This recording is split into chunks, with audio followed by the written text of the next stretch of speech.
Hello everyone, मेरा नाम doctor Iqbal नबी कुरैशी है और मैं गैस्ट्रोएंटरोलॉजिस्ट हूँ। आज हम बात करेंगे GERD के बारे में, यानी gastro oesophageal reflux disease. Simple भाषा में हम कह सकते हैं कि सीने में जलन होना, बार-बार डकारे आना और खाने का ऊपर आना, रिफ्लक्स, एसिड रिफ्लक्स होना, और वो एंडोस्कोपी से कंफर्म किया जा सकता है।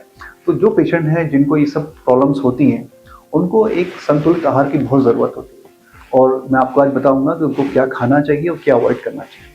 खाने में उनको भोजन बहुत पेट भर के नहीं खाना है और जो भी खाएं बहुत ऑयली, स्पाइसी और बहुत मीठ मसाले वाला कम से कम हो, और खाने के बाद एटलीस्ट उनको हाफ एन आवर 20 मिनट्स टहलना है और एटलीस्ट 3 घंटे चाहिए खाना खाने के बाद लेटने, क्योंकि अगर हम खाना खाने पर तुरंत लेट गए तो जो पेट का जो खाना है वो फूड पाइप में जाता है, उससे एसिड रिफ्लक्स बढ़ जाती है।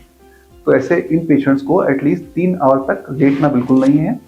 और जब भी वो लेटें, उनका सर ऊंचा होना चाहिए, पैर नीचे की तरफ होना चाहिए, यानी कि हेड एंड एलिवेशन के साथ लेटना चाहिए। उसके लिए आपको या तो आप ये कर सकते हैं कि अपना जो बेड का हेड एंड है उसको एलिवेट कर सकते हैं, या फिर एक GERD पिलो आता है वो यूज कर सकते हैं। और जब भी लेटें, लेफ्ट करवट लेटने पे एसिड रिफ्लक्स का चांसेस कम होता है। उसके अलावा कुछ चीज़ें होती हैं अवॉइड करना चाहिए, जैसे कि बार-बार चाय, कॉफ़ी, एरेटेड ड्रिंक्स नहीं लेना है अपन को, अल्कोहल से दूर रहना है, स्मोकिंग, टोबैको, इन सब से दूर रहना है, क्योंकि ये सब चीज़ें एसिड रिफ्लक्स को बढ़ाती हैं। कुछ खट्टे फल, संतरे, मौसम्बी, नींबू पानी, ये एसिड रिफ्लक्स को बढ़ावा देता है। बार-बार चॉकलेट्स का खाना, इससे एसिड रिफ्लक्स बढ़ती है।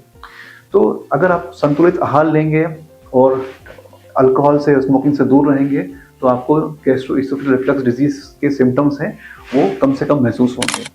ज़्यादा अगर प्रॉब्लम दिख रही है आपको कि खाना निगलने की तकलीफ हो रही है या बार-बार वॉमिटिंग हो रही है, वेट लॉस हो रहा है, तो डॉक्टर की सलाह ज़रूर लें। Thank you.